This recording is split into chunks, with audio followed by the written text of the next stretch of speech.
Hello friends, स्वागत है आपका वीएस एजुकेशन चैनल पर। तो फ्रेंड, जैसा कि आप सभी जानते हैं कि अभी हाल फिलहाल में एक न्यूज़ आई है कि वर्ग एक शिक्षक भर्ती जो 2018 और 2023 में हुई थी, उसमें कुछ नियमों का सही तरीके से पालन नहीं किया गया था। खास तौर पे वो डिवीज़न वाला जो मैटर था, जिसमें कि फर्स्ट डिवीज़न और सेकंड डिवीज़न में जो मिनिमम मार्क्स का जो मिनिमम परसेंटेज का जो क्राइटेरिया था, उसको सही तरीके से फॉलो नहीं किया गया था। उसी को लेकर के माननीय हाई कोर्ट जबलपुर के द्वारा एक यहाँ पर आदेश पारित किया गया है। तो पूरी न्यूज़ क्या है, एक बार उसको देख लेते हैं। हाई स्कूल शिक्षक भर्ती हाई कोर्ट ने कहा, मध्य प्रदेश में लागू होंगे एनसीटी के नियम। योग्यता का पैमाना 45 और 50% करें। एसटी एससी ओबीसी को 5% की छूट दें। शिक्षक भर्ती नियम 2018 के तहत हाई स्कूल शिक्षकों की योग्यता तृतीय श्रेणी को असंवैधानिक मानकर हाईकोर्ट ने शून्य घोषित कर दिया है। 10 याचिकाओं को मंजूर करके चीफ जस्टिस सुरेश कुमार कैत व जस्टिस विवेक जैन की डिवीजन बेंच ने कहा कि एनसीटी ने सीनियर सेकेंडरी क्लासों के लिए योग्यता का जो पैमाना तय किया है, वह मध्य प्रदेश में हाई स्कूल टीचर्स के लिए लागू होगा। ऐसा इसलिए क्योंकि यही शिक्षक 9वीं से 12वीं तक के छात्रों को भी पढ़ाते हैं। युगल पीठ ने कहा कि एनसीटी के प्रावधानों से अलग नियम बनाने का राज्य सरकार को अधिकार नहीं है। वर्ष 2011 तक जिन्होंने बीएड किया, उनके लिए 45% और इसके बाद वालों के लिए 50% योग्यता का पैमाना रहेगा। एसटी एससी ओबीसी और दिव्यांग उम्मीदवारों को योग्यता में 5% छूट भी दी जाए। नियुक्तियों में भाग लेने से वंचित उम्मीदवारों को नए पद सृजित कर 2 माह में नियुक्तियां दी जाएं।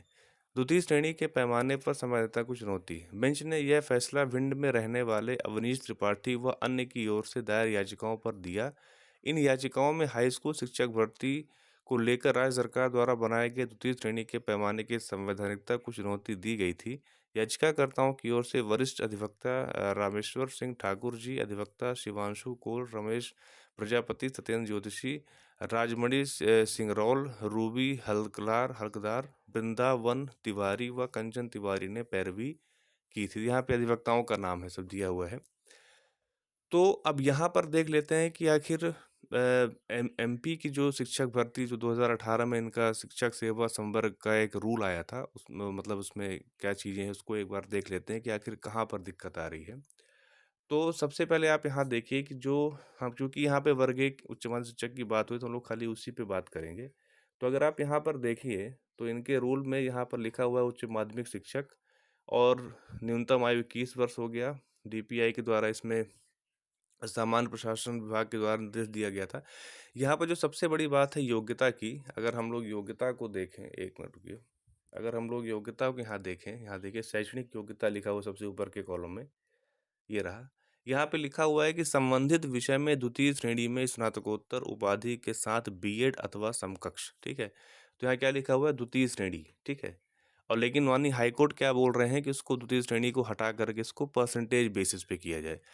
और ऐसा वो किस बेस पे कह रहे हैं कि जो एनसीटीई जो शिक्षक भर्ती के लिए नियमों को बनाने की सबसे बड़ी संस्था है अपने देश में, उनके द्वारा ये गाइडलाइन है कि वहाँ पे डिवीज़न शब्द का प्रयोग ना किया जाए, बल्कि वहाँ पे परसेंटेज लिखा जाए।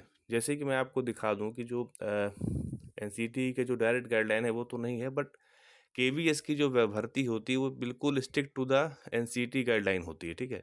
तो यहाँ पर अगर आप देखेंगे कि जो पीजीटीज यहाँ पे लिखा हुआ है, पीजीटी का मतलब पोस्ट ग्रेजुएट टीचर, मतलब उच्च माध्यमिक शिक्षक, commerce, economics, English, Hindi, physics, chemistry, mathematics, biology के लिए क्वालिफिकेशन अगर आप यहाँ देखिए तो क्या लिखा है, post graduate degree with 50% in the concern subject from recognised university with BEd, ठीक है। फिर उसके बाद बाकी चीज़ें वो अपनी अतिरिक्त है कि प्रोफिशिएंसी होनी चाहिए आपकी, इंग्लिश अच्छा आप बोल पाओ, और नॉलेज इन कंप्यूटर एप्लीकेशन ये सब होना चाहिए, वो एक अलग बात है। बट यहाँ पे समझने वाली बात क्या है कि इन्होंने 50% लिखा है, ठीक है। इन्होंने यहाँ पर सेकेंड डिवीज़न नहीं लिखा हुआ है, जैसा कि एमपी का रूल बुक है उसमें जैसे लिखा हुआ है, ठीक है। इसलिए यहाँ पर ये बात चैलेंज हुई कि जब एनसीटी रूल बुक बनाती है तो उसी के नियमों के हिसाब से भर्ती होनी चाहिए। अब इससे फ़ायदा क्या होगा, इसको हम समझ लेते हैं। अब जैसे मान लीजिए अगर डिवीज़न लिखा होता है, तो मैंने कई बार, हालाँकि मैंने इस मैटर में बहुत सारी वीडियो बनाई है, तो वहाँ पे आप देख के भी सकते हैं। एक बार शॉर्ट में समझ लेते हैं। कि जैसे एमपी में क्या है कि बहुत सी यूनिवर्सिटीज़ हैं, जैसे कि जीवाजी यूनिवर्सिटी हो गई, अहिल्याबाई यूनिवर्सिटी हो गई, दुर्गावती यूनिवर्सिटी हो गई, बहुत सारी यूनिवर्सिटीज़ हैं, ठीक है? तो हर यूनिवर्सिटी क्या होती है कि अपने एक्ट के तहत उसको क्या किया जाता है, एस्टेब्लिश किया जाता है ना? फला-फला यूनिवर्सिटी एक्ट, फला डेट, ईयर ऐसे करके अधिनियम पारित किया जाता है।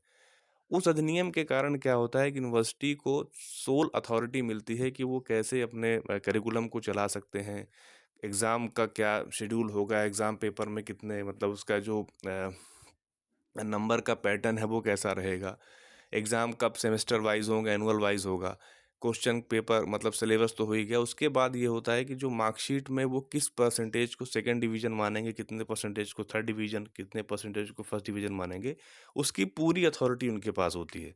कोई उनको ये नहीं कह सकता है कि इस यूनिवर्सिटी ए में ऐसा नियम है, तो आपकी यूनिवर्सिटी में ऐसा नियम क्यों? कोई उनसे क्वेश्चन नहीं कर सकता। तो उससे होता क्या है कि जैसे मान लीजिए कि किसी यूनिवर्सिटी ने 45 परसेंटेज को सेकंड डिवीज़न माना है, ठीक है? सपोज़ ए यूनिवर्सिटी है जो कि 45% को सेकंड डिवीज़न मानती है और दूसरी यूनिवर्सिटी बी है जो कि वही 45% को थर्ड डिवीज़न मानती है, ठीक है? तो मान लीजिए कि कोई कैंडिडेट ए यूनिवर्सिटी से पढ़ के डिग्री लिए पहुँच गए काउंसलिंग डॉक्यूमेंट वेरिफिकेशन में और दूसरे कैंडिडेट जो थे वो बी यूनिवर्सिटी से पढ़ के पहुँच गए डॉक्यूमेंट वेरिफिकेशन के लिए। तो ए वाले कैंडिडेट जो हैं, जो 45% को सेकंड डिवीज़न मान रहा है, तो चूँकि एमपी के रूल बुक में सेकंड डिवीज़न लिखा हुआ है, आप यहाँ देखिए सेकंड डिवीज़न लिखा हुआ है, इसलिए उनको क्या किया जाएगा, डॉक्यूमेंट वेरिफिकेशन में एक्सेप्ट कर लिया जाएगा। लेकिन वहीं पे जो बी यूनिवर्सिटी से पढ़ के कैंडिडेट गए हैं, उनकी मार्कशीट भले ही 45% की है, बट उसकी उनकी मार्कशीट में थर्ड डिवीज़न लिखा है और रूल क्या कहता है कि सेकंड डिवीज़न होना चाहिए, परसेंटेज से मतलब नहीं है। इसलिए उनको क्या किया जाएगा कि डॉक्यूमेंट वेरिफिकेशन में उनको रिजेक्ट कर दिया जाएगा। तो इस वजह से क्या हुआ कि 2018 की काउंसलिंग, चाहे फर्स्ट काउंसलिंग, सेकंड काउंसलिंग या 2023 की फर्स्ट काउंसलिंग, सेकंड तो अभी नहीं हुई है। तो इन सभी में क्या हुआ कि बहुत सारे अभ्यर्थी सिर्फ़ इसी रूल बुक की वजह से या इस रूल की वजह से क्या हो गए, वो ब भर्ती की प्रक्रिया से बाहर हो गए। ठीक है? तो इसलिए ये रूल यहाँ पर चेंज करने की बात माननीय हाई कोर्ट के द्वारा कही गई है।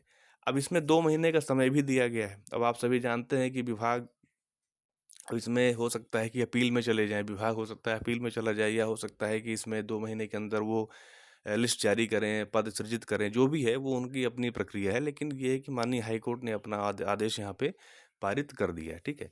अब इसमें प्रभाव क्या पड़ेगा अगर ऐसा कुछ होता है, तो देखिए सबसे बड़ी बात ये है कि अगर गज़ट के हिसाब से देखा जाए तो पद बहुत सारे खाली हैं। अब दूसरी चीज़ यहाँ पर क्या है कि सेकंड काउंसलिंग के जो पद हैं, अब वहाँ पर जैसे कुछ विधानसभा में जैसे बात उठी थी, तो उन्होंने डायरेक्ट वहाँ पर मना कर दिया माननीय शिक्षा मंत्री जी ने कि हमारे पास कोई पद नहीं है, जितने पद बचे हैं उसी में हम क्या करेंगे, प्रतीक्षा सूची से कार्यवाही करेंगे।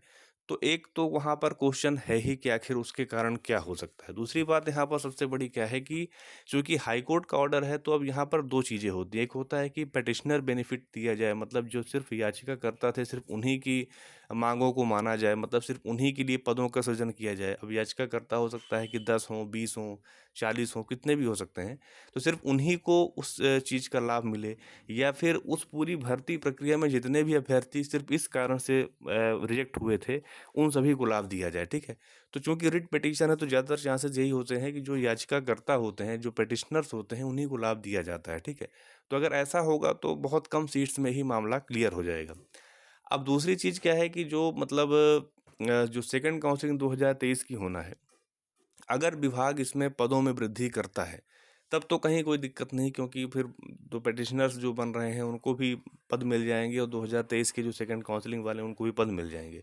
प्रॉब्लम तब खड़ी होगी जब विभाग बिल्कुल भी पद वृद्धि नहीं करता है, तो उसकी वजह से क्या होगा कि बहुत ही कम पद हैं। अगर उनमें से 10-20 भी पद इधर से उधर हो जाते हैं, अगर हम पिटिशनर लाभ को ही लेकर चलते हैं तो भी उससे काफ़ी नुकसान हो सकता है। वो देखना पड़ेगा कि किस विषय के पिटिशनर कोर्ट में गए थे, है ना? जिस विषय के भी गए होंगे, उस विषय के जो पद 2023 में बचे हैं, उन्हीं में दिक्कत आएगी। क्योंकि आप सभी जानते हैं कि 2018 की जो वैकेंसी के बचे हुए पद थे, वही 2023 की वैकेंसी में दिए गए हैं। अलग से पदों का सृजन नहीं किया गया है, ठीक है? तो इसलिए यहाँ पर एक दिक्कत ऐसी खड़ी हो सकती है। लेकिन जहाँ तक ऐसा लग नहीं रहा है, अगर विभाग चाहेगा तो उसमें कुछ न कुछ चीज़ें चेंज कर सकता है और सभी पक्षों को संतुष्ट कर सकता है। लेकिन सबसे बड़ी बात ये है कि अगर विभाग खुद ही वापस न्यायालय में चला गया, अपील दायर कर दी, तो फिर मामला लंबा खिंच जाएगा, जैसा कि 2018 के ईडब्ल्यूएस वाले मैटर में हुआ। सिंगल बेंच ने, हालाँकि यहाँ पर डबल बेंच का ऑर्डर है, तो वो सुप्रीम कोर्ट भी जा सकते हैं, बट इतना लंबा विभाग जाता नहीं है। बट ये है कि जैसे ईडब्ल्यूएस 2018 वाले मैटर में सिंगल बेंच ने ऑर्डर दिया कि इनकी भर्ती को पहले पूरा किया जाए, तो उसको लेकर के सरकार अपील में चली गई। उसके बाद वो मामला अभी चल ही रहा है, अभी फाइनल नहीं हुआ है, और इस बीच उन्होंने 2023 की फर्स्ट काउंसलिंग करा ली। तो वहाँ पर विभाग है, कुछ भी कर सकता है, इसमें कहीं वो नहीं। बट ये है कि कुछ भी करके इस ऑर्डर का अनुपालन विभाग को करना पड़ेगा। अगर पिटिशनर बेनिफिट देगा तो बहुत कम सीट्स में काम चल जाएगा। अगर वो पूरे जितने भी अभ्यर्थी इस कारण से रिजेक्ट हुए हैं, अगर सभी को पद देना पड़ गया, तो वहाँ पर दिक्कत खड़ी हो सकती है। तो ठीक है फ्रेंड्स, इसमें यही अपडेट थी। और अगर वीडियो अच्छा लगा हो तो आप उसे लाइक कीजिए, फ्रेंड सर्कल में शेयर कीजिए। कोई क्वेश्चन हो तो आप कमेंट कर सकते हैं। और अगर चैनल पर पहली बार आ रहे हैं तो आप चैनल को सब्सक्राइब कर लीजिए। Thank you.